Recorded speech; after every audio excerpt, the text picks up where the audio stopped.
চাকদহ শিমুরালী চৌমাথা রাউতারি বাজারে প্রকাশ্যে সভা করল সারা ভারত কৃষক সভা নদিয়া জেলা কমিটি। প্রধান বক্তা হিসাবে উপস্থিত ছিলেন শতরূপ ঘোষ। আজকের সভায় সভাপতিত্ব করেন স্বদেশ দাস। এছাড়াও বক্তব্য রাখেন শচীন বিশ্বাস, সুব্রত কর এবং কল্যাণ গুপ্ত, অনিমেষ ঘোষ।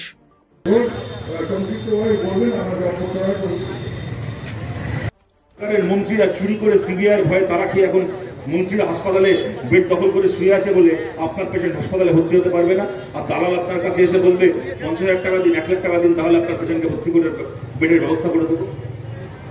ঘটি বাটি বিক্রি করে দালালকে টাকা দিয়ে আপনার পেশেন্টকে ভর্তি করালে করাবেন, নাহলে ফুটপাতের সামনে, হাসপাতালের ফুটপাতের সামনে আপনার পেশেন্ট, আপনার আপনজন আপনার কোলে মাথা রেখে মরবে। সেন্ট্রাল রেফারেল সিস্টেমের আওতায় আনবো। সেন্ট্রাল রেফারেল সিস্টেম মানে কি?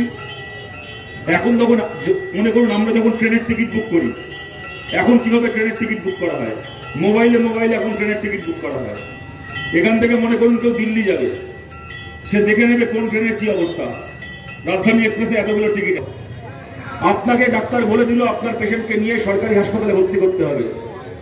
কোন নেতাকে ধরতে হবে না, কোন দাদাকে ধরতে হবে না, কোন দালালকে ধরতে হবে না। ঘরে বসে নিজের মোবাইলে দেখে নেবেন পশ্চিমবাংলার কোন সরকারি হাসপাতালে কোন ডিপার্টমেন্টে কটা সিট খালি আছে। মনে করুন হার্টের চিকিৎসার জন্য কাউকে ভর্তি করতে হবে, আপনি দেখে নিচ্ছেন কার্ডিওলজিতে পিজি হাসপাতালে এই অবস্থা। বেড থাকলে ভালো, পেশেন্টের নাম দিয়ে দিলেন, বুক হয়ে গেল, পেশেন্টকে নিয়ে চলে গেলেন, ভর্তি হয়ে গেল। পিজিতে জায়গা নেই তো আরজি করে জায়গা নেই তো এনআরএস নেই তো মেডিকেল কলেজ। একেবারে ঘরে বসে মোবাইলে দেখে কোথায় খালি আছে সিট, পেশেন্টকে নিয়ে যাবেন, ভর্তি করবেন।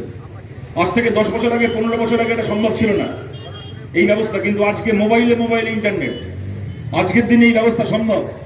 চাইলে মমতা ব্যানার্জিও করতে পারেন, করছেন না কেন?